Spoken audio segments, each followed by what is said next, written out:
ஒரு பாடல் பாட வந்தவள் உன் பாடலாகிறேன். எங்கள் ஊர் வந்துட்டு திருவாரூர், திருத்துறைப்பூண்டி மேலக்குறுக்கைன்னு ஒரு கிராமம். அங்கேருந்து நாங்கள் வந்துட்டு சென்னையில் வந்துட்டு செட்டில் ஆகிட்டு கிட்டத்தட்ட 2007 வந்தோம். இப்போ இந்த ஸ்டேஜ் வரைக்கும் இங்கே தான் இருக்கோம். இப்போ அவங்க வந்துட்டு பார்த்திங்கன்னா இங்கே வந்ததுக்கப்புறம் நிறைய சேஞ்சஸ் இருக்குது. நல்லாவே பாடுறாங்க, நல்லா எஃபோர்ட் போடுறாங்க, இவங்களும் நல்லா ட்ரெயினப் பண்ணுறாங்க. அது மூலியமாக தான் இன்றைக்கி இந்த அளவுக்கு பாடிட்டுருக்காங்க. அவ்வளோதான் பேசிக்காக. நீங்கள் சாரா வந்துட்டு ஒரு 3 வயசுலேருந்து பாட ஆரம்பித்தா. ஃபஸ்ட்டு அவள் பாடின பாட்டு கண்ணம்மா சாங், ரெக்க படத்துலேருந்து பாடியிருந்தாங்க. சும்மா கேள்வி ஞானத்தில் பாடுவாங்க. அப்புறம் அவங்க அப்பா சொல்லி கொடுக்கறத வச்சு பாட ஸ்டார்ட் பண்ணாங்க. ஸ்கூல் அவங்க படித்த கோவிட்க்கு அப்புறம் இப்போ படிக்கிற ஸ்கூல் சென்னை மூட்டங்காரச்சாவடியில் கவர்மெண்ட் ஸ்கூலில் படிக்கிறாங்க. 8th ஸ்டாண்டர்ட் வரைக்கும் இருக்குது. அந்த ஸ்கூல் தான் பெரிய சப்போர்ட் ஆக்சுவலாக. அவங்களோட பிரின்சிபல், டீச்சர்ஸ் எல்லாருமே.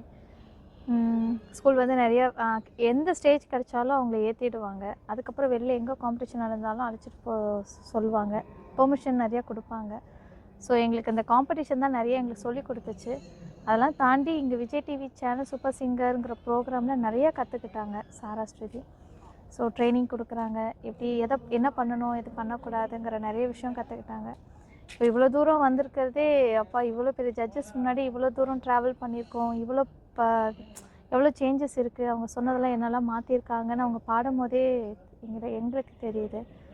சாரா பற்றி சொல்லணுன்னா, ஒரு விஷயம் பண்ணணும் அப்படின்னா அதில் ரொம்ப ஸ்ட்ராங்காக இருப்பாள். நான் அதை பண்ணணுன்னா அதை பண்ணியே ஆகணும் அப்படிங்கிற ஒரு விஷயத்தில் ஸ்ட்ராங்காக இருப்பாள். எந்த விஷயம் எடுத்தாலும் சரி.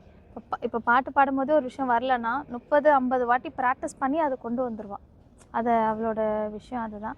அதேமாதிரி வீட்லேயும் பார்த்திங்கன்னா ரொம்ப கேரிங்கான பர்சன் சாரா. ஸோ எங்கள் வீட்டில் எல்லாத்துக்கும் சேர்த்தி அவள் தான் அப்படிங்கிற மாதிரி. இந்த ஸ்டேஜுக்கு வரதுக்கு நிறைய உழைப்பு போட்டிருக்காங்க. என்னென்னா நிறைய காம்படிஷன் அட்டன் பண்ணியிருக்காங்க.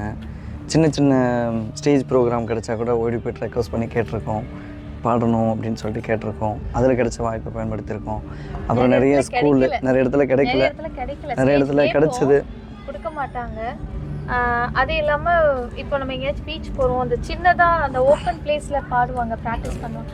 அவங்கள்ட்ட கேட்டாவே ஒரு சமயம் கிடைக்காது. பட் எங்களுக்கு கொடுத்த ஒரு வாய்ப்பு யாருன்னா ஆன் த ஸ்ட்ரீட் ஆஃப் சென்னைன்னு சொல்லிட்டு ஓடிஎஸ்ன்னு சொல்லிட்டு ஒரு டீம் இருக்காங்க.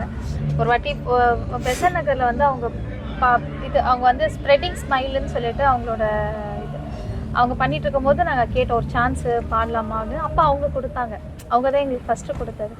ஸோ அதில் அவங்க அப்பா சாராவும் அவங்க அப்பாவும் பாடினாங்க. அங்கே தான் முதல்ல வந்து சின்ன வயசுலேருந்தே பாடுவீங்களா நீங்கள்? ஸ்டேஜ் சின்ன வயசுலேருந்தே பாடுவேன். ஏதாவது மியூசிக் ஷோவில் நீங்கள் பாடுறது அப்படி ஏதாவது இருக்கா?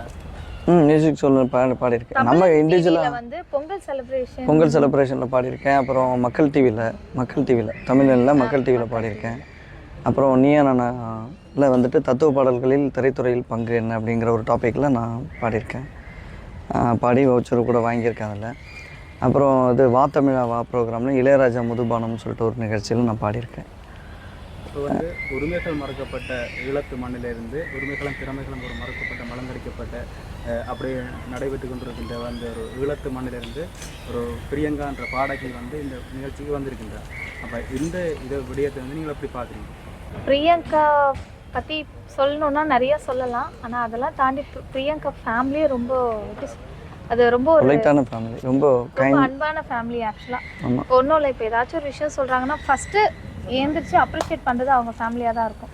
அது யாராக இருந்தாலும். அதில் ஒரு விஷயம் என்னென்னா, பிரியங்கா அப்பா, நான் இதுக்காக சொல்லலை, பிரியங்கா அப்பாவும் சரி அவங்க ஃபேமிலியும் சரி, தான் பொண்ணு பாடுறாங்க அவங்கள மட்டும்தான் அப்ரிஷியேட் பண்ணணும், அவங்கள தான் நம்ம வந்துட்டு ஃபோக்கஸ் பண்ணணும்னு நினைக்க மாட்டாங்க. யார் பாடினாலும் ஃபஸ்ட்டு அப்ரிஷியேட் வந்து அவங்களோட தான் இருக்கும். அவங்க எழுந்திரிச்சு ரொம்ப அதில் அவங்க ஃபேமிலியில் உள்ள ஒருத்தவங்க பாடின ஒரு ஃபீல் கொடுப்பாங்க அந்த இடத்துல. அது பெரிய விஷயம். அதை வந்து எங்களுக்கு தெரியுதோ ஈழத்தமிழ் மக்கள் வந்து இந்த அளவுக்கு அன்பாக இருப்பாங்களாங்கிறது எங்களுக்கு இவங்களை பார்க்க தான் சொல்ல தான் புரியுது எங்களுக்கு. அதே மாதிரி சாராவும் பிரியங்காவும் ரொம்ப க்ளோஸு. ஆமாம், இப்போ ரிஹர்சல் வரும் இல்லை எங்கே பார்த்தாலும் சரி சாரா அவளும் சரி சாரான்னு சாராவும் நல்லா க்ளோஸாக இருப்பாங்க. பட்டு அதான் இவங்க சொன்ன மாதிரி இவங்க ஃபேமிலி பார்த்து தான் அங்கே இருக்கவங்க இப்படிலாம் இருப்பாங்க அப்படிங்கிறது தெரிஞ்சிச்சு. அதே மாதிரி பாட்டு ஏதாச்சும் ஷோலோட அந்த ரவுண்டு சாங் வெளில வந்துச்சுன்னா பிரியங்கா பிளேஸ்லேருந்து நிறைய பேர் கமெண்ட்ஸ் போட்டிருப்பாங்க. இலங்கையிலேருந்து இல்லை ஆமாம், நிறைய கமெண்ட்ஸ் போட்டிருப்பாங்க. பிரியங்கா பற்றி மட்டும் இல்லை, சாராவுக்கும் சேர்த்து போடுவாங்க. எந்தெந்த பசங்க கரெக்டாக பாடுறாங்கங்கிறத நோட் பண்ணி போடுறாங்க. நிறைய சிங்கர் எனக்கு அதுதான் புரியல. அங்கே உள்ளவங்களுக்கு தமிழில் உள்ள சாங்கோ இந்த அளவுக்கு பர்ஃபெக்டாக புரியுதுங்கிறது ரொம்ப சந்தோஷம். ஆனால் படிக்கிற விஷயத்துலேயும் சரி, அவங்களுடைய திறமைகளை வளர்த்துக்கிற விஷயத்துலையும் சரி, புஷ் பண்ண வேணும். பேரண்ட்ஸ் வந்துட்டு புஷ் பண்ணவே கூடாது. அவங்களோட திறமைகள் என்னவோ அதை நம்ம தெரிஞ்சுக்கிட்டு அதுக்கு நம்ம சப்போர்ட் பண்ணாலே போதும். ஸோ எல்லா விஷயத்துக்கும் நான் சொல்ல வரல.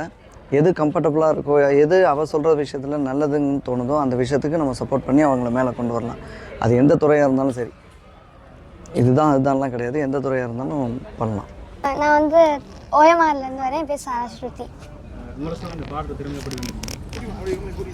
சின்ன வயசு நான் அப்பா பாடுவாங்க. சின்ன வயசுலேருந்து அப்பா பாடுறதை கேட்டு பாடுவாங்க. இல்லை, எனக்கு 5 வயசுலேருந்து. விஜய் டிவி வந்து எங்கே ஆடிஷன் இருந்தாலும் எங்கள் அம்மா என்னை கூட்டிகிட்டு போவாங்க. அம்மாவால் தான் கிடச்சிது. ரொம்ப ஹாப்பியாக ஃபீல் பண்ணேன். அப்பாவுக்கு கிடைக்காத ஸ்டேஜு எனக்கு கிடச்சிருக்குன்னு அப்பாவும் அம்மாவும் ரொம்ப ஹாப்பியாக இருந்தாங்க.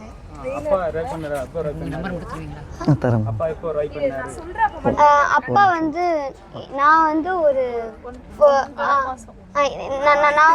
6 மந்த் பேபியாக இருக்கும் போது அப்பா ஆடிஷன் அட்டன் பண்ணி நீங்கள் விஜய் சீட்டுக்கு வந்த அப்புறம் உங்களுக்கு வந்து ஃப்ரெண்டாக கிடைச்சிருக்கு. அதுக்கு வந்து அவங்களோட நிலப்படத்து எனக்கு வந்து ஸ்கூலில் வந்து ஃப்ரெண்ட்ஸ் கிடையாது. நான் எப்பவுமே தனியாக தான் இருப்பேன். எனக்கு இங்கே வந்து ஒரு ஃப்ரெண்டு கிடைச்சோடனே அவள் ரொம்ப கேரிங்காக இருப்பாள் சார். ரொம்ப எனக்கு சப்போர்ட் பண்ணுவாள், ரொம்ப என்கரேஜ் பண்ணுவாள். அது ரொம்ப ஹாப்பியாக இருக்குது. அதே மாதிரி அவள் ஃப்ரெண்டாக கிடைச்சது ரொம்ப ஹாப்பியாக இருக்குது. உங்கள் 2 பேருக்குள்ள என்ன போட்டி வருது? போட்டிலாம் இல்லை, சாங்கில் தான் போட்டி, மற்றபடி எதுவும் இல்லை. உங்களோட பாட்டுக்கு வந்து அவளை ஹெல்ப் பண்ணுவா, இல்லை அவளோட பாட்டுக்கு நீங்கள் ஹெல்ப் பண்ணுவோம். சங்கதிகள் சொல்லிக் கொடுக்குறது. ஆமாம். டாப் 10 கண்டஸ்டன்ட் வந்து எல்லாருமே ரொம்ப அழகாக பாடுறாங்க. எல்லாருக்கும் சப்போர்ட் பண்ணுங்க. அவ்வளோதான். அப்போ ஒரு பாட்டு பாட ஒரு பாடல் பாடு வந்தவள் உன் பாடலாகிறேன். விதிமாறல் உன் பாடல் சுதிமாற கூடுமா? நீ கீர்த்தனை நான் பிரார்த்தனை பொருந்தாமல் போகுமா? இது என் பல்லவி எப்போது கீதமாகுமோ? இவள் உந்தன் சரணம் என்றால் அப்போது வேதமாகுமோ? இது என் பல்லவி. அந்த வானத்தை போல மனம் படைச்ச மன்னவனே, பனி துளிய போல குணம் படைச்ச தென்னவனே, மஞ்சளிலே ஒரு நூலெடுத்து அந்த விண்ணுக்கும் மண்ணுக்கும் சம்பந்தம் உண்டுன்னு சொன்னது யாரு? அது மன்னவன் பேரு. அந்த வானத்தை போல மனம் படைச்ச மன்னவனே, பனித்துளிய போல குணம் படைச்ச தென்னவனே,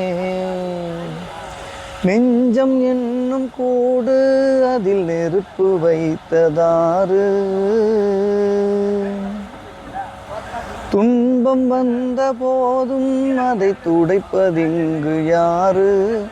கலங்கும் போது சேரு, அது தெளியும் போது நீரு. கடவுள் போட்ட கோடு அதை திருத்த போவதாரு? வெந்த புண்ணு ஆறிடுமா? வேதனை தான் தீர்ந்திடுமா? விண்ணுக்கும் மண்ணுக்கும் சம்பந்தம் உண்டுன்னு சொன்னது யாரு? அது மன்னவன் பேரு. இந்த வானத்தை போல மனம் படைச்ச மன்னவனே, பனி துளிய போல குணம் படைச்ச தென்னவனே. சூப்பர் சிங்கர் போட்டியில் கலந்துக்கிற சூப்பர் சிங்கர் இல்லை, காமனாக காம்படிஷன் சிங்கிங் காம்படிஷனில் கலந்துக்கிற எல்லா பசங்களுக்கும் என்னுடைய அன்பான வாழ்த்துக்கள். அவங்க நல்லா பாடணும், இன்னும் நல்லா ஜட்ஜஸ் சொல்கிறதெல்லாம் கேட்டு எவ்வளோ அழகாக அவங்கள இம்ப்ரூவ் பண்ணி இன்னும் அழகாக ப்ரெசன்டேஷன் பண்ண முடியுமோ பண்ணால் சந்தோஷம்.